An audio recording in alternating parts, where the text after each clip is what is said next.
Good evening to you. Welcome back to The Count, where we are counting down the major stories of the week and the numbers behind those stories. I'm Rob Finnerty alongside Heather Childers. That brings us to number 7, lucky number 7. President Joe Biden plans to rejoin the Iran nuclear deal and is putting Israel, our biggest ally in the Middle East, on edge. Joining us now is Israel's ambassador to the United Nations, Danny Danon. Mr. Ambassador, good evening. Thank you so much for being with us. We appreciate you joining us here on The Count. Politics aside, the Trump administration really laid the groundwork for lasting peace in the Middle East. The fruits of peace are already in place. I was reading an interview that you gave. There are now 14 flights from Tel Aviv to Dubai, something that years ago would be unimaginable, but that is happening right now. How will this relationship look different with the new administration, the Biden administration? Thank you for having me. Indeed, we are grateful for the previous administration for the support we received, mainly for pulling out from the Iran deal, moving the embassy to Jerusalem, and as you mentioned, the Abraham Accords. Today we have more normalization with 4 countries, the UAE, Bahrain, Morocco, and Sudan. And we feel it in Israel. We feel more stability, more security in the region. We hope it will continue with the new administration. I think the U.S. today is more respected in the region because of the involvement of the previous administration. And I would advise the new administration first to speak with the allies of the U.S., not to ignore them, not to go to the Iranians first, to come to speak with us, the Israelis, with the Gulf countries, maybe to call us to Washington to have a discussion before you take any actions regarding the JCPOA, the Iran deal. Yeah, let's take a look. We can actually pull some of these up for people at home, and they can see on their screen at some of former President Trump's foreign policy achievements that Rob referenced. He brokered 4 peace deals between Israel and Arab states. He ended a dispute between Qatar and Saudi Arabia and 3 other Arab nations. He withdrew from the Iran nuclear deal, as you were just mentioning, and he held China accountable. He fulfilled his promise by moving the U.S. Embassy to Jerusalem. He forced NATO allies to increase contributions. And then he was the first president in 40 years to not start a war. And he revamped our trade agreements with Canada and Mexico by signing the USMCA, amongst some other things. So do you expect the Biden administration to just come in and try to change all of this? I expect them to have a dialogue and not to forget their allies in the region. And I think you mentioned a very impressive list, Heather. But one thing we have to put in first priority is Iran. Iran is a threat to the U.S. We just saw what happened in India a few hours ago, an attack on an Israeli embassy. And we don't know the facts yet, but we always know that we can find the fingerprints of the Iranians whenever there is an attack against one of our embassies in the world. Yeah, just pause for one moment. We actually have some video of that we can show and continue what you were saying in reference to it. I know that there are some initial reports that perhaps Iran is going to take responsibility because of a note that was found nearby. Mm-hmm. Yes, and we are now, we have some more evidence. And also in the past, when we had attacks on our embassies in Argentina and other locations, it all brought us to Tehran, to Iran. And I think the Iran deal is the most important issue for the new administration. They should not go back and sign the agreement. They should demand major changes of the agreement. It was a bad agreement. It is still a bad agreement. And also today in 2021, it is not the same reality like 2015. Right. So we hope they will not make the mistake of rushing into signing another bad agreement with the Iranians. We hope that they will consult with us, with the Gulf countries, and will apply more pressure against the Iranians. Well, you make a great point, Ambassador. There should at least be a dialogue before rushing to re-enter the Iran nuclear deal. I know that there are going to be more elections happening. I believe the 4th in the last 2 years coming up in March. So things very busy in Israel, to say the least. Thank you so much for joining us tonight. We appreciate it. Thank you very much. Thanks.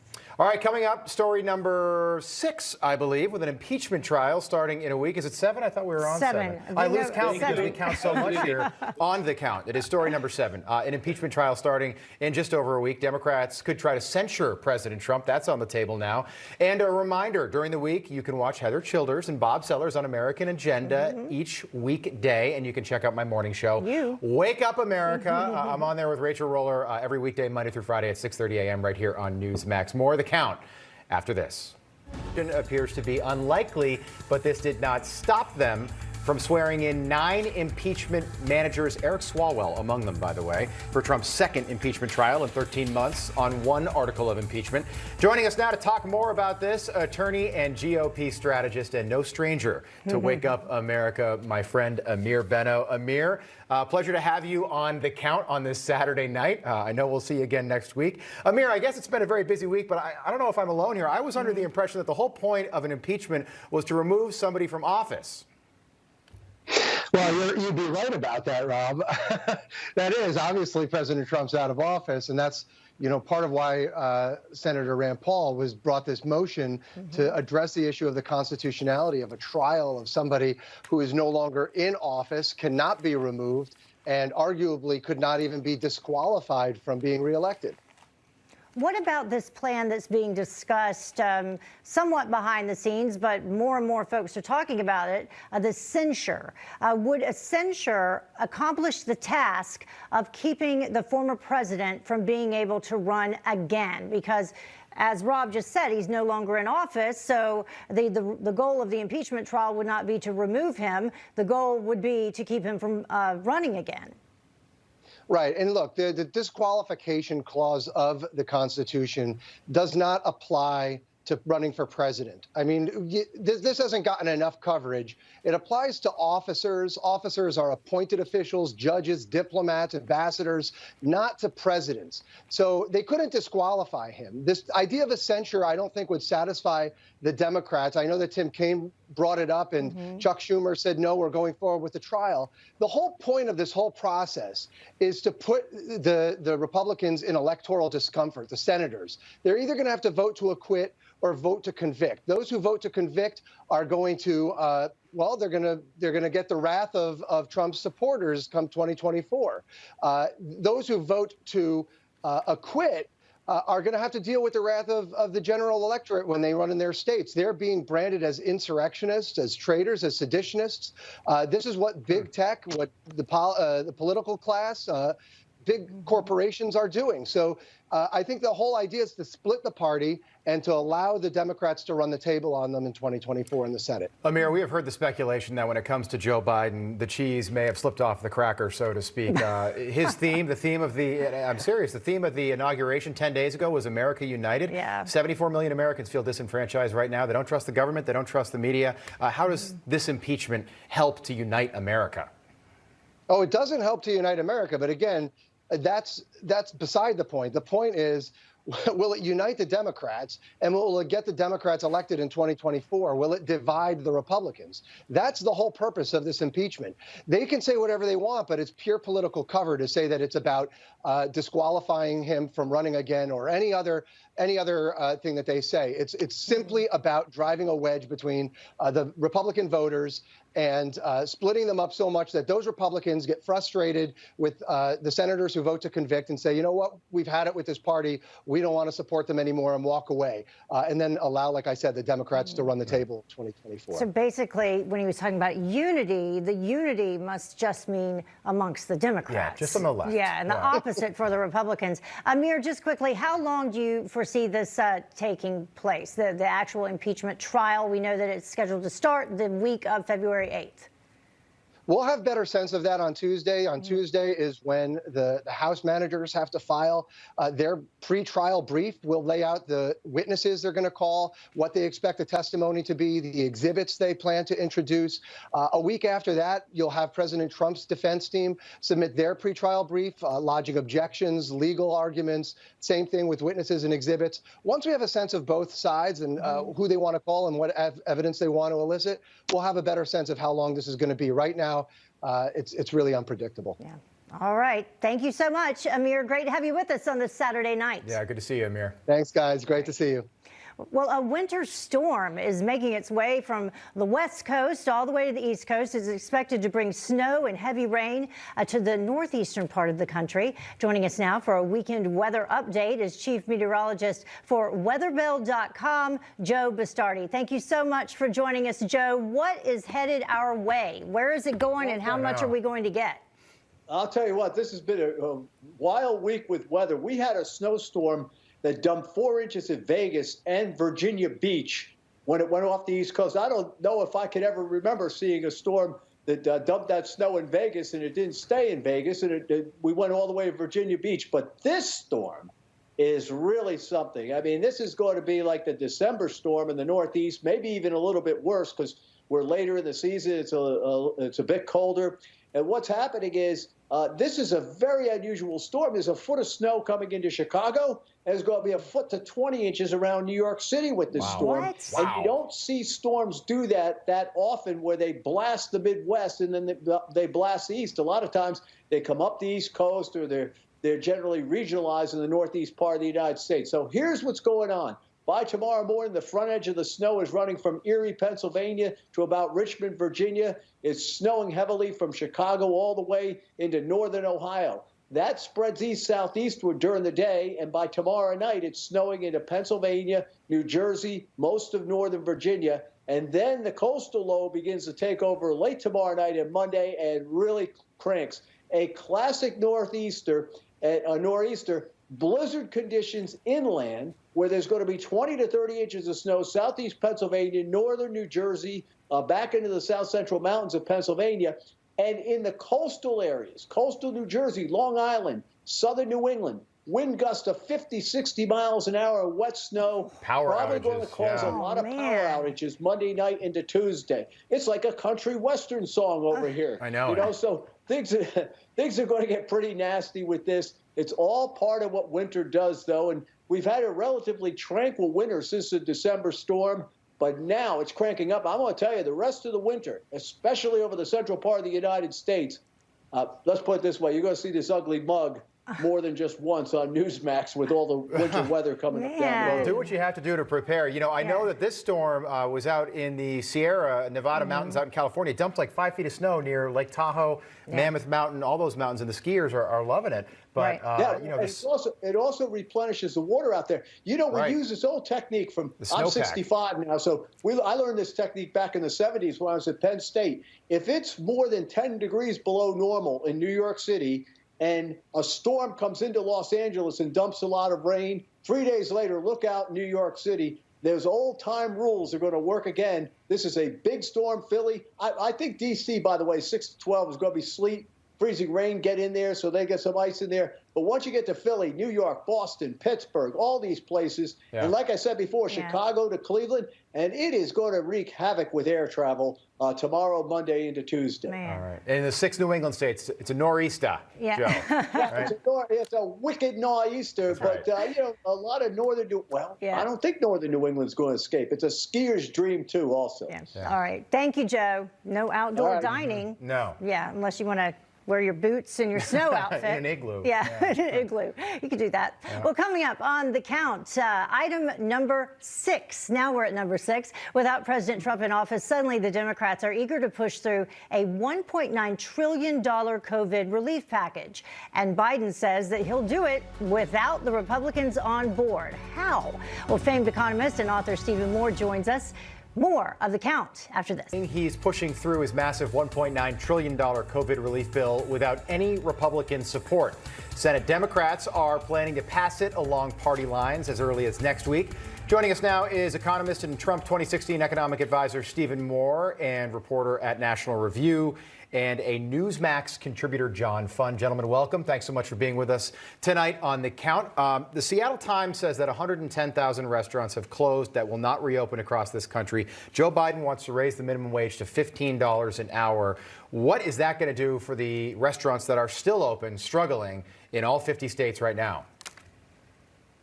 Is that for me? Yeah, yep. Yeah. So you can't think of a worse time to be raising the minimum wage than right now. You know, it's restaurants, it's retail stores, it's small mom and pop businesses that really get hit with the minimum wage. And these are companies, as you just said, that have really been struggling to keep their head above water through all these closures and the COVID crisis. And now you're going to wham, hit them right over the head with a $15 minimum wage. It's a killer for small businesses. It's a terrible time to be doing this. Look, I'm all in favor of high wages for American workers. We accomplished a lot of that under Trump with, you know, higher wages for low-income workers and middle-class workers. But come on, raising the minimum wage. Hey, Joe Biden, you want to create jobs? Why don't you build the Keystone Pipeline? Those aren't $15 an hour jobs. Those are $50, $60, $70 an hour jobs. Yeah. John, you know, for the first time on Friday, President Biden did say that he is willing to get this passed, this corona relief bill that includes everything else in it, without Republicans. Would that be a smart move, and how would he do that? Well, Senator Joe Manchin, who holds the balance of power in the Senate, reacted very negatively to that statement and similar statements by Vice President Harris. He said, look, we've already sent out checks to everybody, including a lot of people who didn't particularly need them. I want more targeted relief. So Joe Manchin is beginning to feel the power that he has. So Biden can say he can pass this with only Democratic votes, but he needs Joe Manchin and every other Democrat. And I don't think Joe Manchin is in his corner yet. Interesting. You know, Can I add something to that? Yeah, jump in there. Because, you know, John is right. Joe Manchin is like the second most important man in Washington right now. But there's a lot of, look, there's a massive $400 billion blue state bailout in this bill. As you guys know, you've talked about it. A lot of these Democrats, John Fund, are not in blue states. A lot of them are in red states. What about those two Georgia senators? What about the Senator Tester in Montana? He's going to vote for a bill that takes money from Montana. These two Georgia senators are going to take, you know, massive amounts of money out of Georgia and give it to New York and California. So I think this is a real tough sell right now for the Democrats to make the case for $400 billion for California, Illinois, and New York. John, you know what's interesting? Trent Lott, Tom Dashiell, back in 2000, there was a 50-50 split in the Senate. They worked together well. They had to. Mitch McConnell and Chuck Schumer, at some point, are going to have to find a way to work together. Yes, but it's difficult. One of the things that we have to look at the next 2 years is Chuck Schumer is not independent. He is looking down a potential primary with AOC in New York City. She constantly sends signals that if she's unhappy enough, she will run against Chuck Schumer. And he is paranoid about that. So Chuck Schumer on his own may want to cut a deal with Mitch McConnell, but AOC looms in the background. Well, like Other face on there. Here's mine, John F. Kennedy. All right, I like what he did for the country, the charisma that he had that time period. Very sharp-looking guy. Ronald Reagan, of course. Teddy Roosevelt, who's already on there, but you know, all the national parks, wide open spaces. Yeah. And Donald John Trump, because he changed the way America feels about America. Well, there was some conversation about actually adding Donald Trump. Yeah, I think he's for it. Right, yeah. A lot of people, 76 million people might have been for it. Absolutely. I don't know. Absolutely. All right, what do you got? Well, one of the things that I was thinking about, as I bet a lot of Americans have been, vacation. Yes. Because we have all been locked away. So I came up with my top 3 in terms of vacation, if we can pull those up. One of them, the number 1. Wait, these are places to go? Yes. Like, so if you go anywhere right now? Anywhere. Okay. See if there's a theme here, though. Yeah. The U.S. Virgin Islands, British Virgin Islands, or the Amalfi Coast in Italy. If I can go anywhere and do anything and not pay for it. Right. Heather, you could go, you can go to the U.S. Virgin Islands and just go to the British Virgin Islands. Right, exactly. You ever gone to St. John? You can go to Jost Van Dyke, Soggy Dollar? Oh, I have. Right there, yes. right next My door. point is anywhere with water. Yeah, blue water, white Palm sand trees. beach, I'm there. Yeah, half the country's going to have this blizzard exactly. over the next I'll few just days, head down too. to Florida, too. All right, one more list. We're 8 days away from a Super Bowl. Okay, Thomas Edward Patrick Brady is going to his 10th Super Bowl. Have you heard that, by the way? Everyone's his 10th Super Bowl at home. Yeah. Who are the 3 best quarterbacks of all time? Here's my list. Number 1, obviously, you got to go with the GOAT.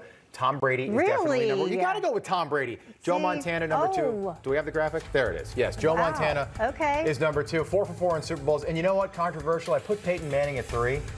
Yes, He's got that all was the correct. numbers. He's only got 2 Super Bowls, and he did nothing to win his second. He was just out there basically handing the ball off. But Yeah. 1, 2, I 3, like there you go. Drew Brees. What about Drew Brees? I love Drew Brees. Yeah, I think he's going to he was retire, great. but still only 1 Super Bowl win. I don't think you can give it a top 3. Jake Delhomme? No. Cam Newton? Jake Delhomme, Cam Newton. The Oh, that's Panthers. the Carolina coming out in you right there. Yeah, Yes, Carolina yes. Panthers. Got to put them up there. All right, what do you have? Are we done with our... I thought we had one more. Okay, well, no, Oh, we're done. We're Yeah, good food. we'll have to get back to you next week on our others. I know that you want to know what they were. Well, now we're at number 5. I believe that we're going to go to the number next hour 5. of the count starts Oh, yes. right now. Yeah. Roll graphic. Stay here. Stay with us.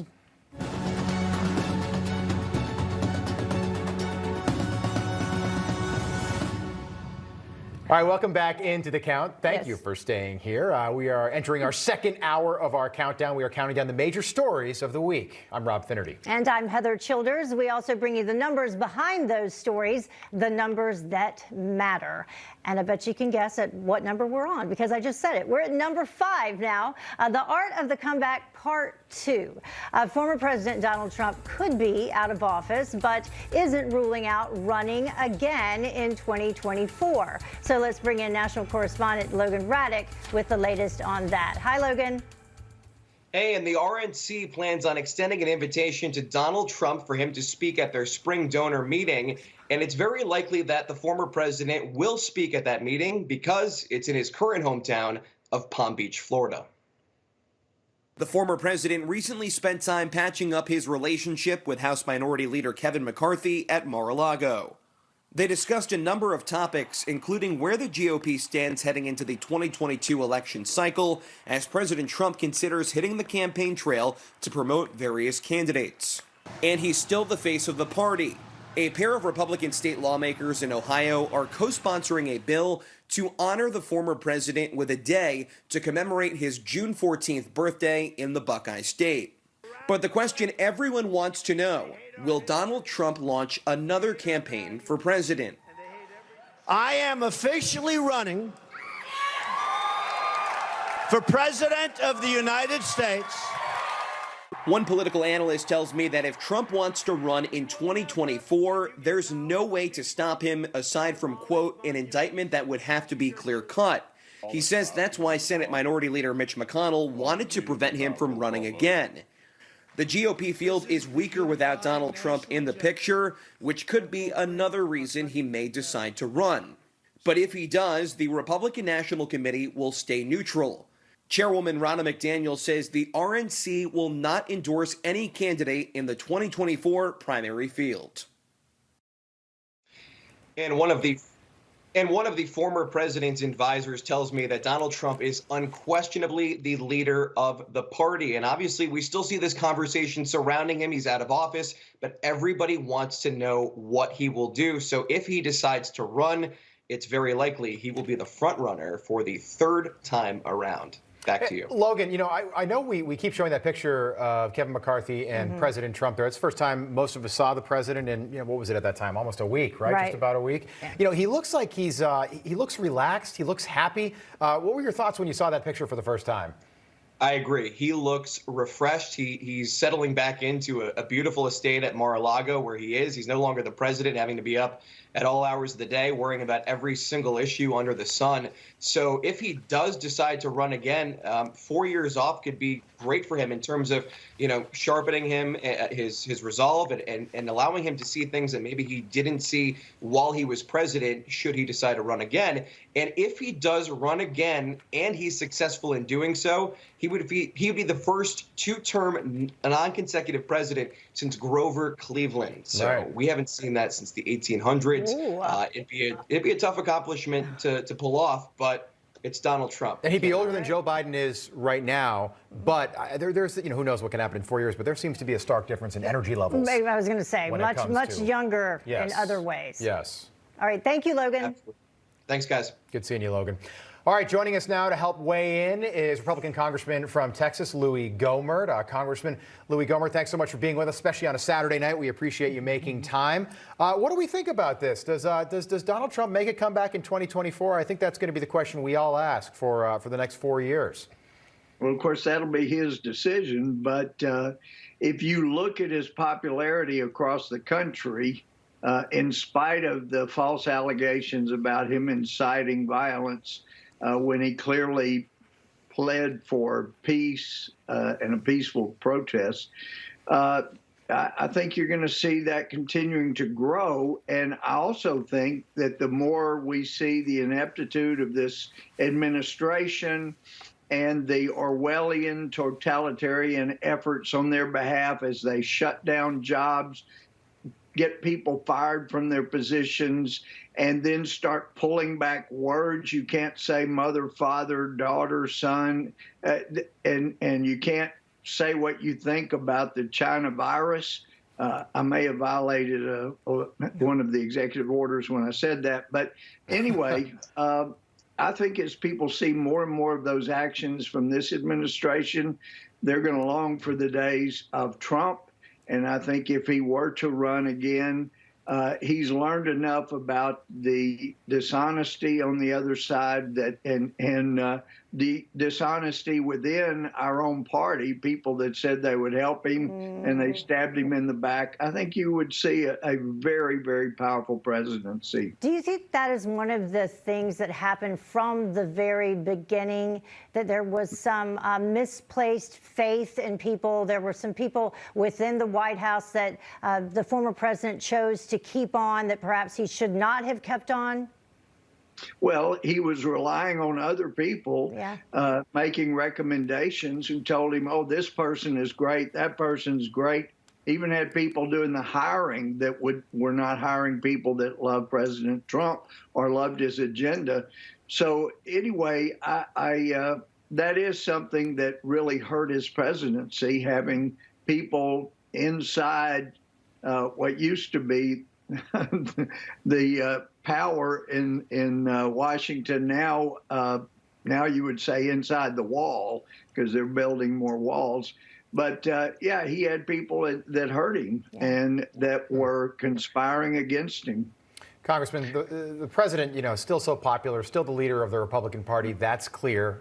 We thought that, well, maybe if the Republicans held the Senate, Mitch McConnell would be the clear leader of the party. I think it's, at least right now, it's President Trump. He's not going to fade off into the sunset. He's now like a shadow president. This is somebody that could hold rallies, and the funniest thing is the media would have to cover them.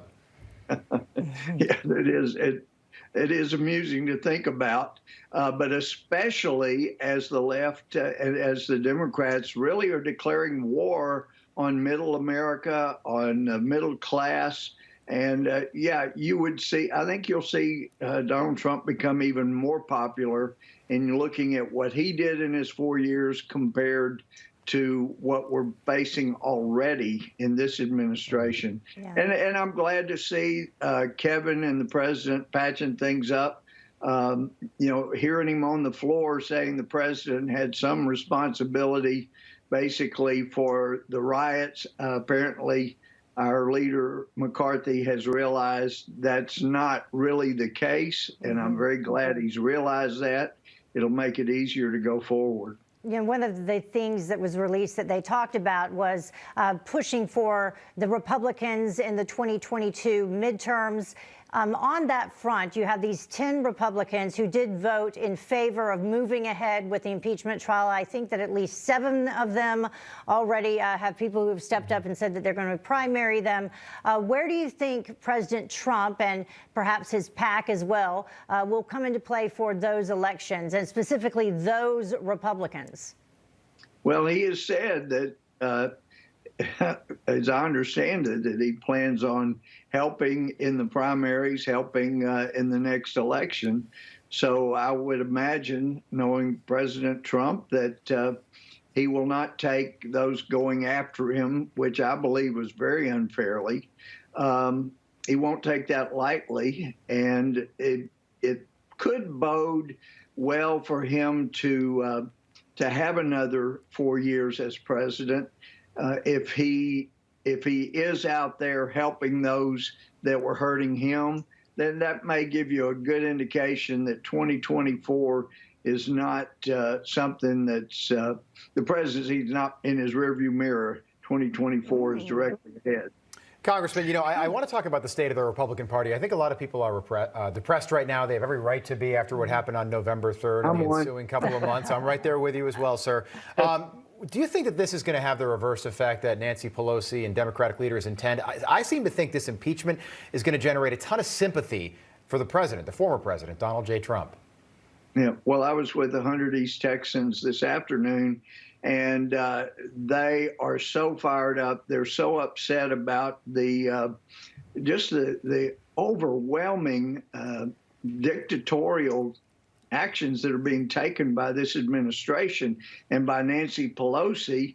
And I had people saying things like, I'm going to be saying China virus, mother, father, son, daughter every day, and daring them to come try to shut me up. I mean, I'm seeing where I did see depression today. I'm seeing people fired up and ready to take on the 22 election, and you may see a very different outcome then.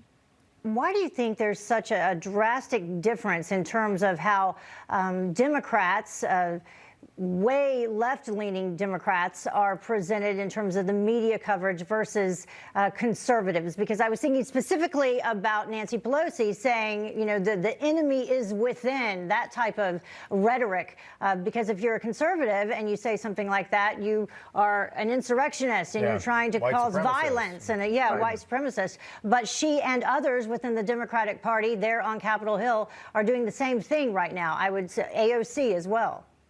Right. Well, in the past, Republicans have been careful to say, look, we know you don't want anything but good for America, good for the people, and we just disagree on how to go about it. But what we're seeing from the Democrats as they cast so many aspersions on each of us and our motivations, it's clear that they are thinking that we think like they do, and we don't. As Christians, we can love people that are doing wrong and just not approve of the wrongdoing. And apparently, from their perspective, they can't love people that disagree with them. They hate them. They want them fired. They want them going to jail. They don't want their family ever being able to get out in public. They want to humiliate their families. And so I think you're seeing more and more Republicans realizing just how vicious this crew is. And they must be applying the way they think to the way we think. And so we don't think that way, but we sure can plot ahead to victory in 2022. Congressman Louis Gohmert, thank you so much. You're right. They do play dirty. Absolutely. We appreciate your time on this Saturday night. Have a great rest of your night. Look forward to seeing you again soon. Thank you. All right, coming up, item number 4 on our list, abortion and Joe Biden. During the week of the annual March for Life and the anniversary of Roe v. Wade, Biden, a Catholic, our second Catholic president, signed an executive order to fund abortions overseas. Some might say he was tone deaf with his timing. So what kind of challenge does the Right to Life movement face under a Biden administration? More to come. You can count on us continuing to count. And welcome back to The Count. We are counting down the major stories of the week for you and the numbers behind them. I'm Heather Childers along with Rob Finnerty. And that brings us to story number 4. President Joe Biden signing a record-breaking 40 executive orders after just taking office 10 days ago, if you can believe it. It's only been 10 days. He signed one expanding access to abortions during the same week as the annual March for Life, an anti-abortion rally in D.C.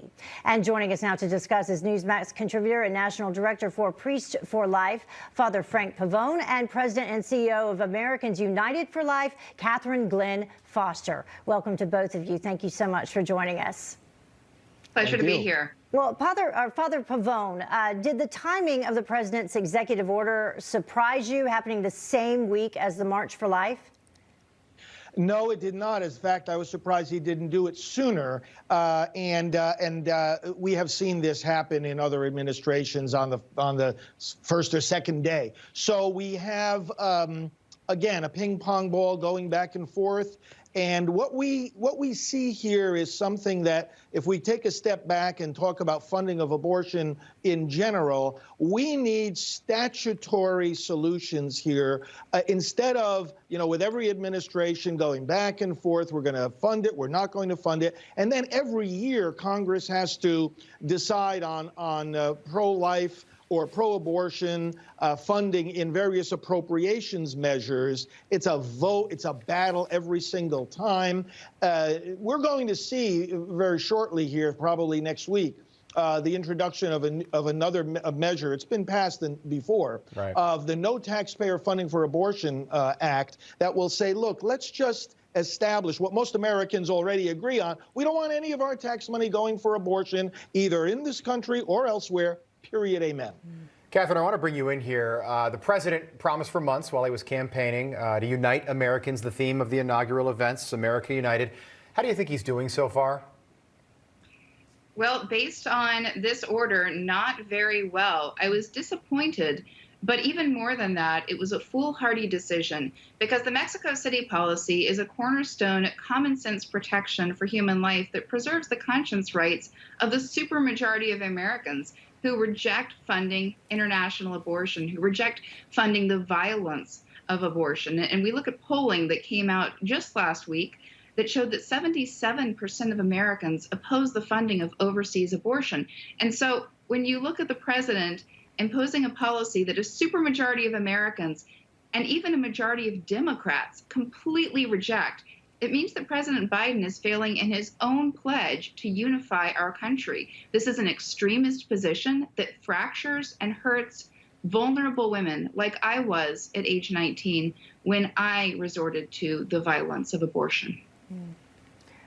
Father Pavone, you and I discussed a little bit of this yesterday. One of the other extreme measures would be that the Biden administration has undertaken, this policy, is a refusal to protect babies who are born alive.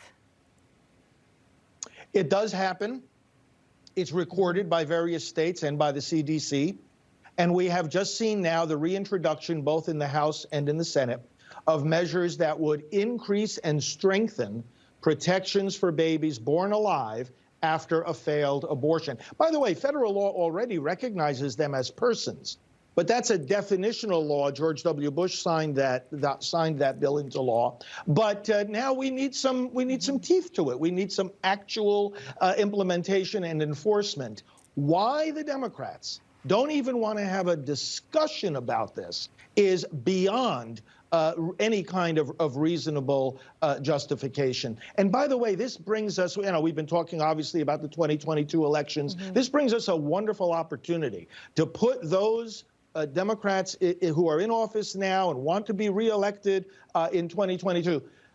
Let's use this. Say, are you willing to protect babies outside the mother's womb? This is not even about restricting abortion. Outside the mother's womb? If not, why not? And let's let the other voters know about it. Catherine, you brought up that Mexico City policy. That was part of Joe Biden's order. Basically, that policy, which is a ban on the U.S. government funding nonprofits, foreign nonprofits that conduct or that perform abortions. We've seen this kind of back and forth really since the Reagan administration. Why do you think that is? Every administration, the Republican administrations tend to ban it, and then as soon as there's a Democrat in the Oval Office, they put it back in place. Why does this keep happening? Scientists and embryologists know that every one of us begins our life at conception, at the precise moment of sperm-egg fusion. And so every abortion violently ends the life and future of one of our brothers and sisters. But what we're seeing is politicians who are trying to get in the business of interfering with science and interfering with the human right to life. We already have some of the most extreme abortion laws in the world. And sadly, some abortion lobbyists are continuing to push some of our leadership to pass these kinds of laws, to pass these or sign these executive orders that go against their constituents, that go against their voters, that go against the supermajority of Americans. It is wrong. We should not be exporting our extremism internationally. Our allies and our friends deserve better. Yes, Dr. Pavone, before we run out of time here, I was looking, Catherine, at your Twitter feed, and you had reposted what Reverend Pavone posted, which is every unborn child needs to be welcomed in life and protected in law. I think that is a very good way to end this segment, and worth, more than a thought for everyone. Thank you so much for joining us, both of you. We appreciate your time. Thank you. Pleasure as always. Well, coming up on The Count, story number 3. What would Donald do? We can dream, can't we? What would the first 100 days of a new President Trump administration have looked like compared to what we're seeing right now? A pollster and political analyst Doug Schoen joins us next. More of The Count after this. And welcome back to The Count. We are counting down the major stories of the week. I'm Heather Childers along with Rob Finnerty, and we're moving in on story number 3 of our countdown. What would Trump do? Just imagine, if you will, if Donald Trump had actually won the 2020 presidential election. What would Trump's first 100 days in office look like compared to Biden's? Joining us now to discuss is political strategist and author of The End of Democracy, Doug Schoen, and former deputy director of the National Republican Congressional Committee, Mark Pichet. Thank you both for joining us. Thank you for having me. So, Mark, we'll start with you. How different would these 100 days be, or would they? Oh, they'd be a lot different. And clearly, coronavirus is the #1 issue and would be addressed by, President Trump. But we would have seen more of a continuation of existing policies, continuing to enact the things that President Trump prioritized during his 4 years.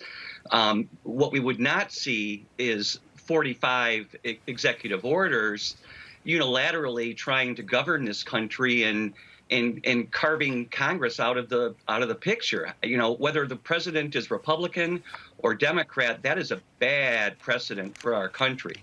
Congress is the governing body closest to the people, and it needs to be involved in these decisions. And if they aren't, we're just going to have this ping pong policy that Father Frank mentioned applied to all sorts of issues.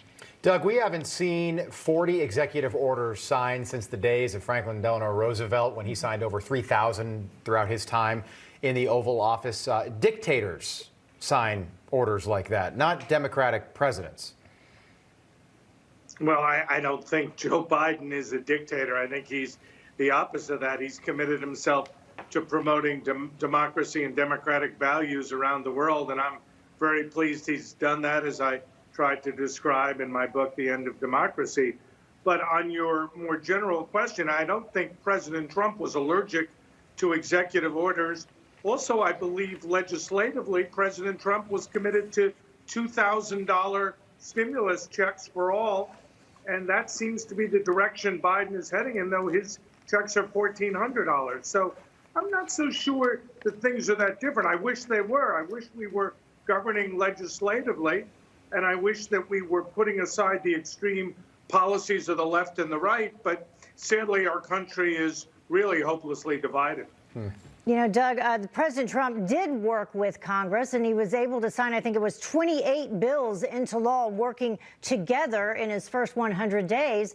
Do you think that President Biden has undertook these swift executive orders because he knows that he can't work with Congress when he's going for these far left agenda-driven policies or orders? Well, I'm not sure they're all far left, Heather, but I would say this. I am disappointed that the president has not sought to engage Mitch McConnell and the Republican leadership in the House more aggressively to pass a bipartisan agenda. I hope on things like infrastructure, the president does that. I was disappointed with the executive order on the Keystone Pipeline and the seeming intransigence on fossil fuels. Let's hope that we do get a gang of 16 or something like that to work through a stimulus that is targeted to those most in need, and that legislative policies going forward take precedence over these executive orders. If Trump were in office right now, Mark, he would likely still be dealing with this same impeachment situation. But maybe had he won, we'd look at history a little bit differently. The riots at the Capitol wouldn't have happened 3.5 weeks ago. But do you think this impeachment, which is going to move forward a week from now, do you think it's going to end up doing the opposite, having the opposite effect, and actually generating a whole lot of sympathy and support for President Trump? I do. What fair or not, I do. Actions have consequences, and for all the talk from the Biden administration about bipartisan cooperation, and I'm not saying that the Trump administration was ever better at it, but they didn't make it a pillar of their campaigns either. So what you have now is basically Biden granting every campaign promise he made through executive order, and it makes those policies also vulnerable to overturning, in the next Congress or the next administration. But I agree that energy, is an area where there's lots of room for bipartisan cooperation, and to me, executive orders are an example of laziness and arrogance. Yeah, you bring up a good point, Mark, and Doug, I'd like you to respond to that because, Sure. When President Trump took office 4 years ago, even before he took office, he had people talking about impeachment. He spent 4 years, everyone talking about impeachment and talking about Russia and Russia interfering in the investigation or the election. And then you have him leaving office and impeachment happening all over again. He's not even in office anymore, and impeachment is still happening. Well, let's just say he was impeached because he encouraged a series of events at the Capitol that tragically led to 5 people dying that did not have to die. I'm one of those who does feel we would do much better with a quick censure resolution against the former president and moving on. I don't think we need a 1 or 2 week trial. Yeah. I'd much prefer to concentrate on bipartisan substantive legislative initiatives going forward. But Heather, you just can't let what the president sadly encouraged at the Capitol go undocumented and unaccounted for. Sadly, I wish it didn't happen, Doug, and I hope we resolve it quickly. Doug, you've been in politics a long time. I sure have. And I've covered administrations since 1996. And we all know that some of the rhetoric that President Trump is being accused of using that is now being said to have caused violent riots, this is the same rhetoric that Democrats and Republicans have used throughout centuries. Well, I don't accept that premise, Heather. I don't believe that Democrats or Republicans have encouraged the kind of anti-systemic violence that we saw at the Capitol. Well, hold on, Doug, just quickly, because we're super tight on time, and I don't want to look at it from a macro perspective. I think what Heather's saying is, how can you incite something if it was already planned? We've got a labyrinth of evidence right now that suggests that this was pre-planned. Yeah. Well, he certainly encouraged it and didn't tell people to back off. I wish he had. All right. Well, he did tell people to go home in peace. I think that was a quote, but you can't find it because he's been banned from social media. But I promise you, that's what he said. Doug Schoen and Mark Too little, Boucher. too late, Heather. All right. Thank you both for joining us on this Saturday night. We appreciate it. Thank you. Well, coming up, item number 2. Why is China collecting our DNA information? Yes, you heard that right. And what do they plan to do with it? A chilling story. And a reminder, during the week, you can watch me with Bob Sellers on American Agenda and check out, he's right here beside me. Yes. Rob Finnerty, if you can see it. Rob Finnerty, there he is, Yes, for the morning show. I made it. Wake Up America weekdays starting at 6:30. On this Saturday night, why does China want our DNA and our power grid? It's a good question. U.S. intelligence officials are now warning that a large Chinese tech company may have offered to build testing labs in an effort to collect DNA from American citizens. Scary stuff. So why does China want our DNA? Also, when President Trump was in office, he signed an executive order prohibiting the use of power grid equipment that was made in China or other hostile nations. However, President Biden recently signed an executive order suspending that measure for 90 days, leaving the United States power grid open to a backdoor hack through one of the Chinese components. Joining us now to talk about all of this, former National Security Advisor to President Trump, Lieutenant Colonel Tony Shaffer, and former State Department Senior Advisor Christian Whitten. Gentlemen, good morning. Christian, did I said it right there? I said good morning. Well, I am the host of Wake Up America here on Newsmax. I just said, okay. I just jinxed myself. Yes. I said, Heather, I've made it through almost the whole show, and I haven't said good morning. Gentlemen, good evening. My first question, this DNA thing is scary. I think people saw that and they said, why? Tony, try to answer that for us, if you would. So the Chinese have been trying to target every aspect of American society for decades. One of the things they did is they hacked into the Office of Personnel Management, got all sorts of security information. This new information relating to their targeting of DNA is nothing new. They're essentially trying to assess the United States from every possible aspect as a target. DNA can provide valuable information regarding weaknesses relating to individuals, to a virus, maybe. Just saying. We just went through something with that. So there's certain markers that you could produce theoretically. Speaking theoretically, you could produce a certain biological virus which only goes after certain markers within DNA. So I'm not saying they're doing that. I'm not saying it's possible. I'm not saying they're doing it. I'm saying it is a possibility, a scientific possibility, and that would be something they would do with that. So again, I'm not trying to frighten anybody, right. But the Chinese have said in their doctrine that we are an enemy, we are a military challenger, and they are going to take action against us. Christian, so it seems to fly in the face of common sense to then pause this executive order from President Trump for 90 days that now will allow China access to our power grid. It baffles the mind, and speaking of executive orders, President Biden signed one that says you can't call it the China virus or the Wuhan virus. So we're going to start, fighting it with political correctness and snowflakery. But it's a real concern. I mean, if you look at how dependent we have become on China and other adversaries, even on friends, Europe is now talking about export controls that would limit the supply of vaccines that we paid for and we helped develop. Right. Well, China, of course, is much, much worse. And, if you look what the Trump administration did with Huawei was underselling Western competitors. It's a state subsidized. It's sort of like if you combined Apple and Qualcomm and the NSA, that's what Huawei was. Well, at least we said, okay, we don't want them running our critical infrastructure, our telecommunications. We don't want them having the ability to turn that off, to monitor it, to sabotage it in a conflict. Well, we now, what Trump was trying to do is extend that to the power grid, because it sure would be nice if the lights and the heat didn't go off as soon as China gets mad. And, why delay that? Colonel Shaffer, I just want to touch on what you were mentioning there. So basically, and this is, I've read the article that talks about this DNA. So let's say 5 years from now, China, we can't call it the China virus. We'll just call it the coronavirus, COVID-19. Fine.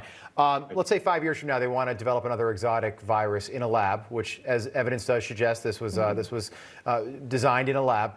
That would be damaging to us, but maybe the Chinese would be largely immune to it. Is that something that they could do, having our DNA? So during the Cold War, this was an issue that everybody was worried about. And obviously, if you release a virus into the environment, the chances are your side will get it as well. This has been one of the challenges regarding biological warfare. So yes, if you can resolve that issue of trying to find an immunity that is already present in some of your population's DNA, and you can build a virus and tune it in such a way that either it's degraded so it doesn't affect you as much, or is emphasized to another marker, absolutely. And let's be clear on this. The Chinese have said that it's their ultimate military goal to dominate the Pacific Rim and ultimately the world. And this isn't some James Bond plot. This is a nation state, a Chinese nation state, as stipulated. They control all means of production. They essentially can dictate their economic priorities. And suffice it to say, if you own everything as the central government, you can dictate to any military, any industrial, or any medical establishment to go in certain directions. And that's what I think they're looking at doing here. Yeah, I was even reading a friend of ours, Gordon Chang, everyone probably knows him. He had said that this intelligence unit in China actually used TikTok to target Americans and send them videos whom China determined that they could incite towards violent activities. So they also did that. Christian, is there any reason to believe that the Biden administration will listen to any of these warnings and be tough on China? Nothing so far. A number of their people have track records of being awfully friendly to the PRC. I'm not just talking about Hunter Biden and his economic exploits, his financial exploits. You know, Linda Thomas Greenfield, who's up for the U.S. ambassador to the UN, spoke at a very pro-China Confucius Institute gathering, and that runs, Kurt Campbell was the front man of basically a China propaganda outfit. So he's part of their information war. This is a deeply compromised administration, and Biden himself was sort of one of the key proponents behind the globalism, the exporting of our manufacturing capability to China, letting him into the WTO, ending the annual debate over whether to give them preferred trade status. So it would have to be a very big 180 for Biden, and it just nothing so far shows that he has the wherewithal to do that. Yeah. Lieutenant Colonel Tony Schaefer and Christian Whitten, thank you so much for being with us on The Count. We appreciate your time. Have a great rest of your Saturday night. Thank you. Thank you. All right, coming up on The Count, item number one, the story that everyone's been talking about this week. We almost made it. Can you guess what that story is, what our number one story might be this week? I think you might be able to. We'll reveal that after the break. You can count on us. Stay with us.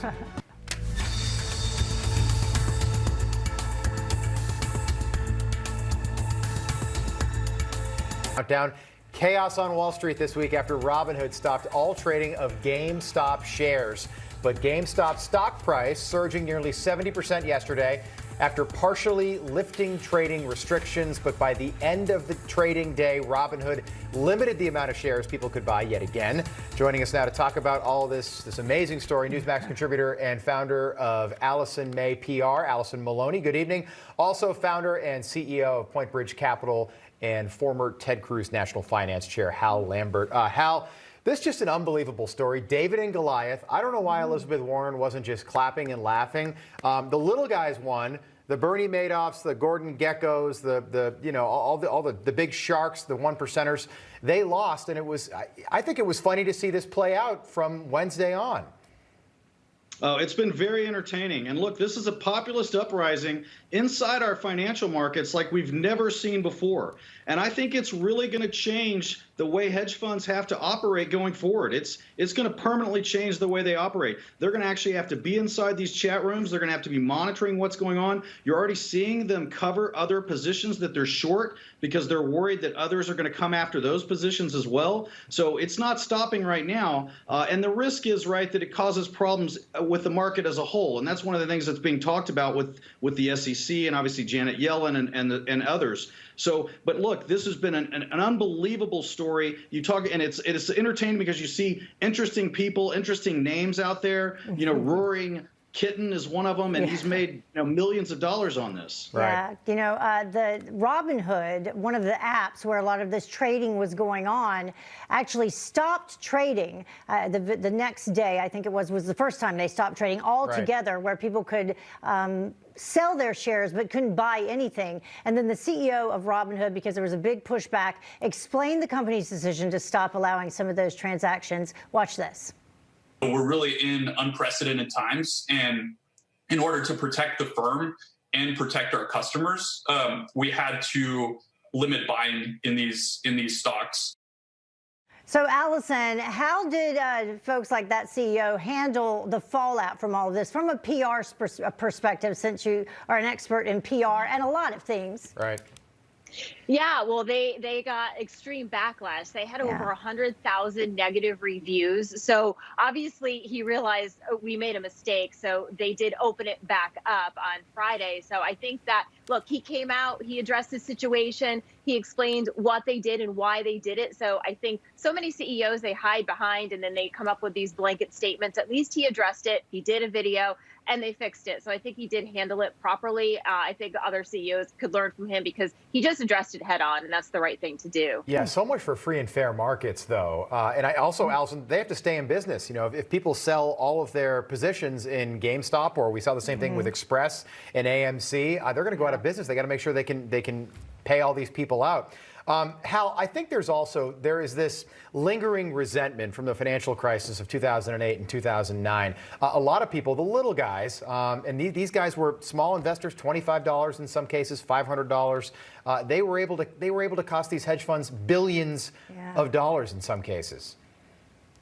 They sure were. And I don't know if it's so much the 2008, 2009. A lot of the people doing this weren't in the financial markets back then. I mean, you're talking about people in their 20s. Right. They're in high school, yeah.